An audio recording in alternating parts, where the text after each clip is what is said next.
Olá pessoal, sejam bem-vindos ao canal. Eu sou o professor João Batista e hoje nós vamos falar sobre aspectos importantes sobre publicação científica, mas que eles não te contam. Então, você que é um acadêmico, um professor, um pesquisador, com certeza deve saber que para o sucesso na academia é necessário que você produza artigos, faça ciência, divulgue a sua produção. Afinal de contas, as bolsas de pesquisa, as vagas nos programas de pós-graduação ou mesmo as posições das universidades vão exigir com que você tenha um currículo compatível, ou seja, competitivo, com várias produções científicas. Mas muitas coisas acontecem por detrás, nos bastidores, e que eles não te contam, não te revelam. E nesse vídeo nós vamos esclarecer alguns desses pontos para que você fique atento e, quem sabe, possa ampliar, aumentar a sua produtividade. E o primeiro deles diz respeito a fator de impacto e qualis.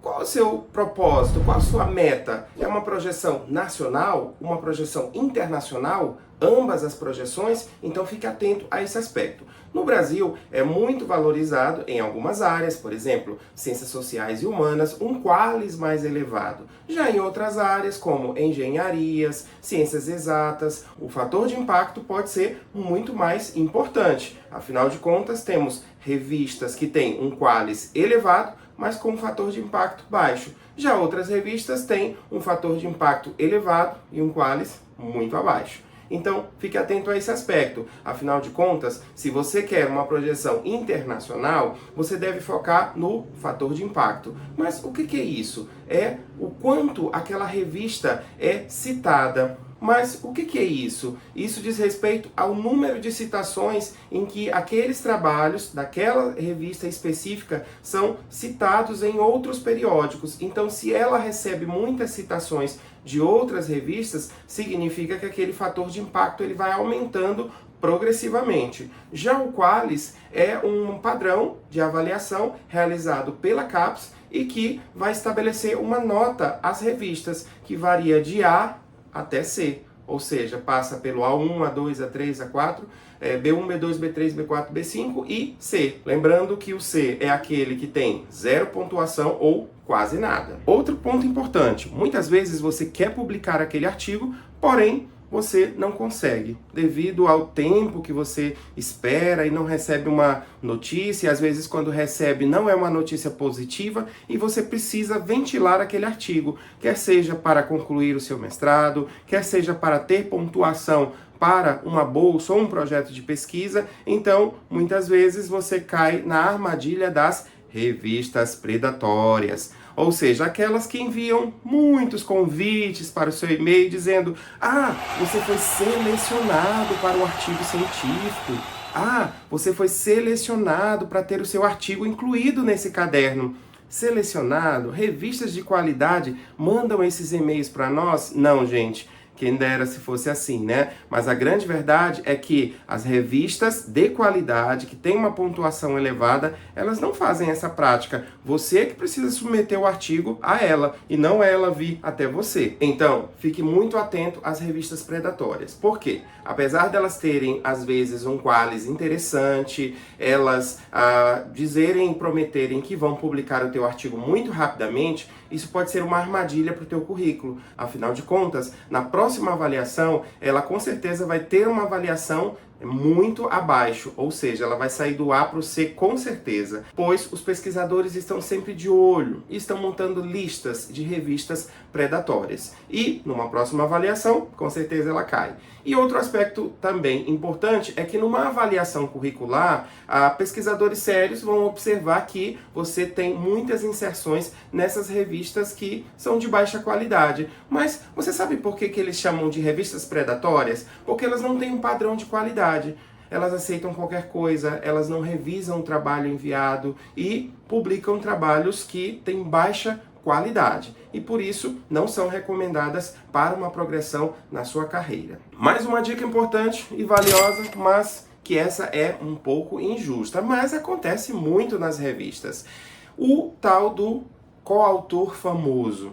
O que é isso? Bom, muitas vezes você, ao produzir o artigo sozinho, enviando para aquela revista, o trabalho tem excelente qualidade, você teve todo o cuidado para que ele realmente tivesse uma boa aceitação naquele periódico. Porém, não foi aceito. Mas você pegou aquele mesmo trabalho e agora você incluiu o nome do seu orientador ou de um coautor que é famoso, ou seja, que tem uma boa reputação na praça e mandou para uma revista semelhante. Em menos de um mês já foi aceito. Mas qual foi a mágica? O que aconteceu? Bom, muitas revistas elas levam isso em consideração. Elas querem que aquele artigo tenha muitas citações e que a revista tenha muita popularidade no meio científico. Então, ter um artigo com um coautor famoso pode levar a um maior número de citações, consequentemente, uma melhor nota para aquela revista. Então, elas estão muito atentas a esse aspecto. Outro aspecto que pode ser bom e pontuar para as revistas é que esse artigo tenha um coautor de uma universidade estrangeira. Isso também pontua positivamente numa avaliação de artigos pela CAPES e pelos órgãos que fazem a avaliação de periódicos nacionais e internacionais. Outro aspecto que às vezes você ainda não notou, mas existe um padrão de avaliação chamado índice H. Ou seja, ele mede o quanto aquele trabalho está sendo citado por outros artigos. E, muitas vezes, os próprios pesquisadores, eles dão um jeito de inflar esse índice H. Inflar? Mas como assim, professor? Olha, é fácil. Basta que, ao publicar um artigo, você faça autocitação. Se eu tenho 5, 6 trabalhos que versam sobre aquela temática do artigo novo, eu vou introduzir citações ao meio dele para que as minhas citações sejam referenciadas, citadas no trabalho e assim eu amplie o meu índice H. Então muitas pessoas estão com o índice H super inflado, mas quando você vai observar, elas estão fazendo autocitação. A autocitação está errado? Não, não está errado, mas é um jeito aí de mascarar o índice H dos pesquisadores. E um outro ponto que pode também ser importante é escrever o artigo em outro idioma, de preferência em inglês. Então, se você vai enviar aquele artigo para um periódico e esse artigo está escrito em inglês, há maior probabilidade de aceitação. Mas por quê?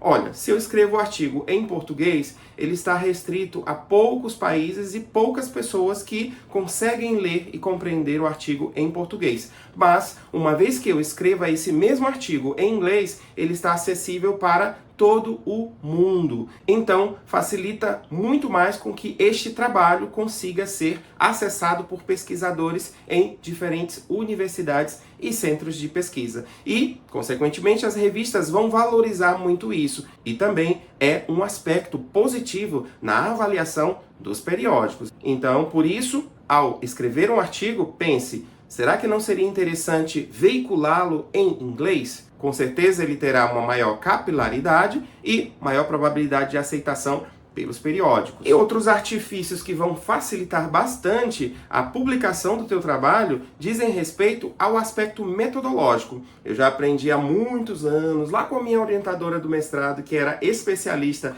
em metodologia da pesquisa, ela me dizia sempre: João, olha, um trabalho bem detalhado na metodologia faz toda a diferença, faz com que os avaliadores eles tenham um olhar muito mais carinhoso para com o teu trabalho. Afinal de contas, o que garante que um trabalho seja científico é a capacidade com que as pessoas têm de reproduzi-lo, encontrar respostas iguais ou muito parecidas com aquelas que você identificou. Então, uma metodologia bem organizada e detalhada vai fazer toda a diferença. E além disso, você pode complementar o seu trabalho com recursos visuais. O que seria isso? A utilização de quadros, tabelas, gráficos, imagens que possam facilitar a compreensão do seu trabalho. Com certeza, vai valorizar a avaliação desta produção científica. Então pense seriamente em incluir recursos visuais no seu artigo. Outro ponto que os pesquisadores, por vezes, eles não observam muito é a questão da entropia.